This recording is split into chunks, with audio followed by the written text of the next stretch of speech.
जय हिंद दोस्तों। तो आजना वीडियो में આપણે ધોરણ 12 કેમેસ્ટ્રી એટલે કે રસાયણ વિજ્ઞાન વિષયની 4 જાન્યુઆરી 2024 ના રોજ લેવાનારી એકમ કસોટીનું સંપૂર્ણ પેપર સોલ્યુશન જોવાના છીએ। માટે વિડિયો પૂરો જોજો, વિડિયોને લાઈક કરજો, તમારા બધા મિત્રો સાથે શેર કરજો। તો ચાલો શરૂ કરીએ આજનો વિડિયો।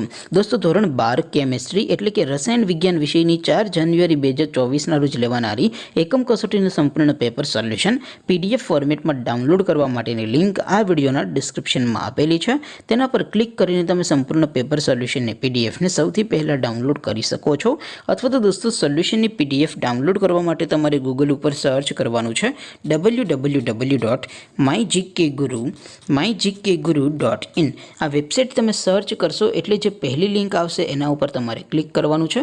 જેવું ક્લિક કરશો એટલે સોલ્યુશન માટેની mygkguru.in આ વેબસાઇટ ઓપન થઈ જશે। વેબસાઇટ ઓપન થયા પછી તમે સ્ક્રોલ કરીને થોડાક નીચે જશો તો ત્યાં તમને એકમ કસોટીના સોલ્યુશન માટેના ધોરણ વાઇઝ લીલા રંગના બોક્સ જોવા મળશે। દોસ્તો અહીંથી તમે કોઈ પણ ધોરણની બધા જ વિષયોની એકમ કસોટીના ક્વેશ્ચન પેપર અને તેના સંપૂર્ણ પેપર સોલ્યુશનની PDF ને સૌથી પહેલા ડાઉનલોડ કરી શકો છો।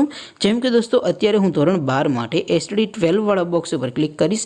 જેવું ક્લિક કરશો એટલે નવું પેજ ઓપન થશે। નવું પેજ ઓપન થાય એમાં તમે સ્ક્રોલ કરીને થોડાક નીચે જશો તો ત્યાં તમને STD 12 સાયન્સ પેપર સોલ્યુશન 2024નું એક બોક્સ જોવા મળશે, જેમાં દોસ્તો નીચે લખેલું છે STD 12 કેમેસ્ટ્રી પેપર। તેની સામે ડાઉનલોડ બટન છે તો એ ડાઉનલોડ ઉપર ક્લિક કરશો તો ધોરણ 12 રસાયણ વિજ્ઞાન વિષયની એકમ કસોટીનું પ્રશ્નપત્ર PDF ફોર્મેટમાં ડાઉનલોડ થઈ જશે।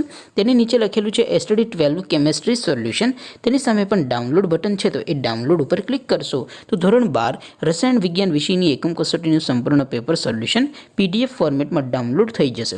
તો દોસ્તો આવી રીતે તમે ધોરણ 12ના બધા વિષયોની એકમ કસોટીના ક્વેશ્ચન પેપર અને તેના સંપૂર્ણ પેપર સોલ્યુશનની PDF ને www.mygkguru.in આ વેબસાઇટ પરથી ડાઉનલોડ કરી શકો છો।